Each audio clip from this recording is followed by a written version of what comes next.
Ils ont été en fait piégés par des journalistes. On va retrouver François Baudonnet dans un instant sur place. D'abord les faits, reportage réalisé avec Bertrand Catrice. Lorsqu'ils votent un texte, combien sont-ils à le faire pour de l'argent? Depuis que des députés se sont fait piéger par des journalistes du Sunday Times, la question taraude l'hémicycle européen. Moyennant jusqu'à 100 000 €, 4 eurodéputés ont accepté de déposer des amendements. Pour Adrian Severin, le vice-président des élus socialistes, la vidéo est accablante.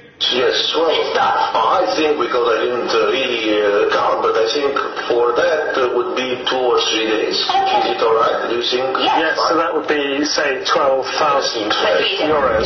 Yes. Malgré l'évidence du scandale, cet ancien ministre roumain refuse de démissionner. Son groupe politique est sous le choc. Nous l'avons exclu, il a quitté le groupe, il n'est plus membre de notre groupe, et j'attends qu'il quitte le Parlement européen parce que cet homme a fait un grand hommage à l'institution. Problème, il y a au Parlement européen 5000 lobbyistes accrédités et leurs relations avec les députés sont mal encadrées. Ernst Strasser, élu conservateur autrichien, avoue même, sans honte à ceux qui le piègent, qu'il est lui aussi lobbyiste.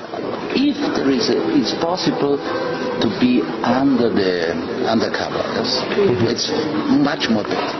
Moi, je vais proposer demain que l'ensemble des cartes des lobbyistes soient retirées.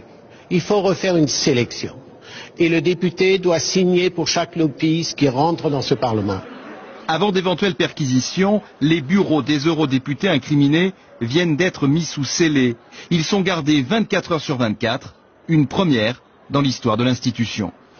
Bonsoir François Baudonnet, on vous retrouve donc en direct. A-t-on une idée de l'ampleur de ce scandale? Autrement dit, s'agit-il de quelques brebis égarées ou d'une pratique répandue?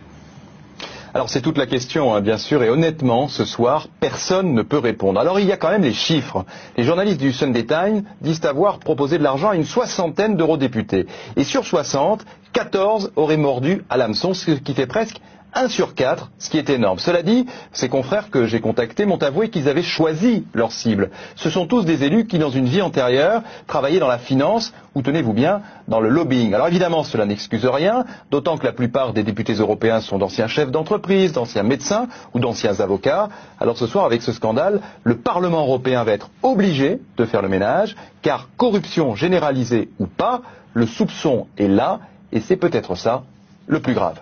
François Baudonnet à Bruxelles. Merci François pour ces